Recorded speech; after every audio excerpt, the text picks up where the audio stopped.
Hey guys, it's Roscoe and on the Space Coach today. You may recall that I said I'd acquired this recently. Well, when I went into the charity shop a couple of days ago, there was loads more, so I had to pick them all up, of course. So, first of all, this, Hunters of Dune. Obviously, it's Brian Herbert and Kevin J. Anderson. This is the direct sequel to Chapter House Dune, part 1 of the sequel to Chapter House Dune. And I'm reading this at the moment, so you can see I'm like this far into it.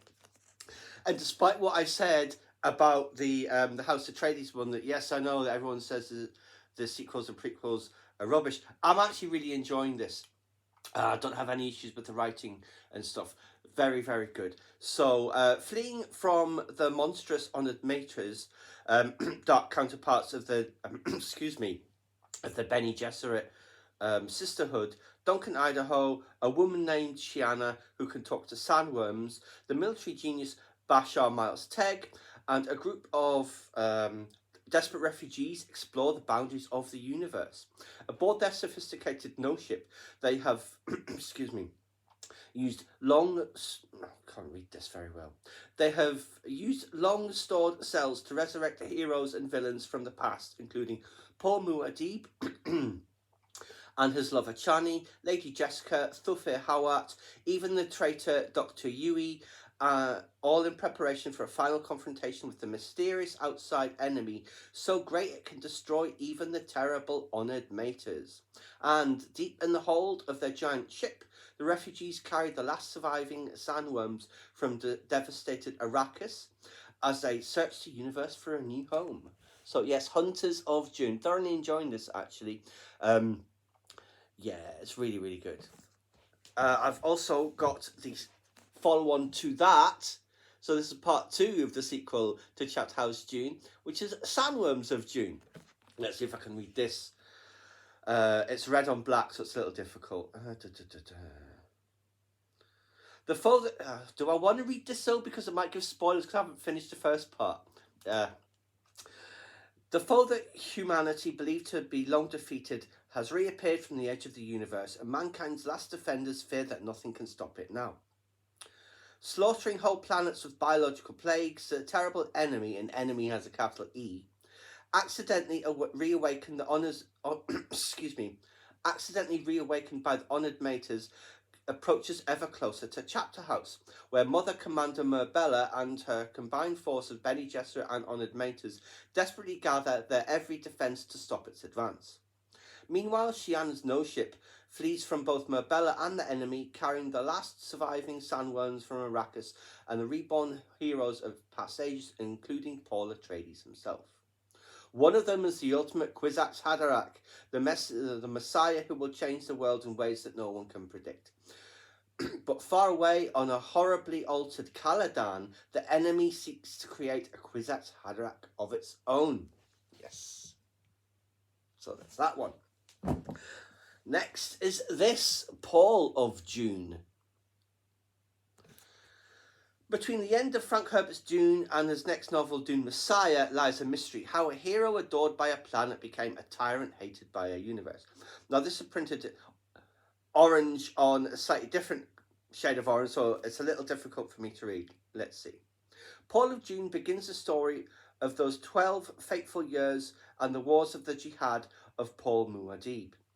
It is an epic of battle and betrayal, of love and idealism, of ambition and intrigue.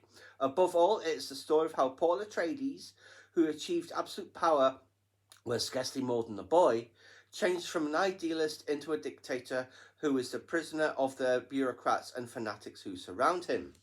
So yes. And then we have this, The Winds of Dune. I don't know where this fits in. Right. After the reign of Muad'Dib, an empire begins to crumble. Paul Muad'Dib, cheered on as a hero, worshipped as a messiah, hated as a tyrant, has vanished into the endless deserts of the planet Dune, leaving his turbulent empire without guidance.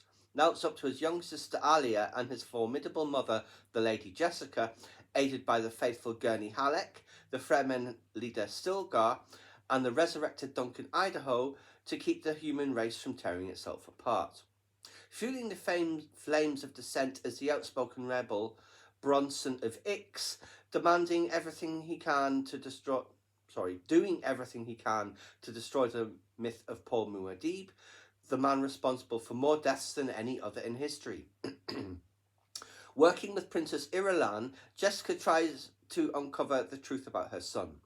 As the winds of rebellion and treachery brew, she discovers that Muad'Dib may have knowingly planted the seeds for his own downfall, and that Bronson of Ix has a secret mission of his own, one that will force Jessica to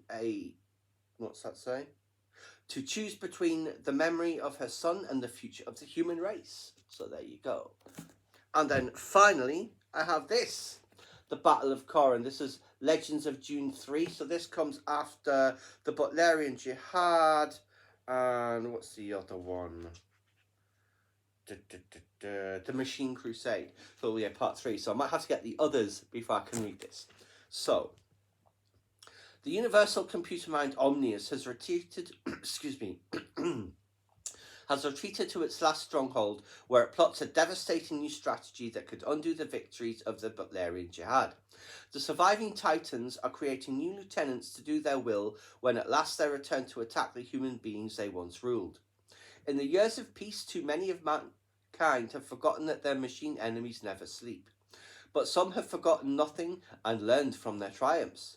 The brilliant computer commander House Atreides, son of a Titan, has the gift of long life from his terrifying father and knows the machine's mind better than any man alive.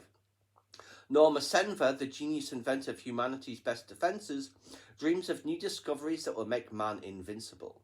And on the windswept desert planet Arrakis, the power that can give them victory waits.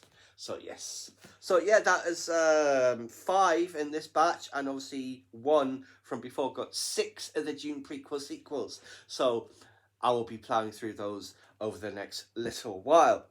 And like I say, despite what I'd heard about the writing of them, so far it hasn't been an issue for me. I've been really enjoying Hunters of Dune so far. So anyway, guys, that was a great, absolutely fantastic find when I saw them all there. I said, it was meant to be, because I saw the House Atreides and all the others just fell into place. So yes, I hope you guys enjoyed. Please subscribe to my channel if you enjoyed this content. Leave me a comment suggestion for what topic you'd like to see discussed, or like the video.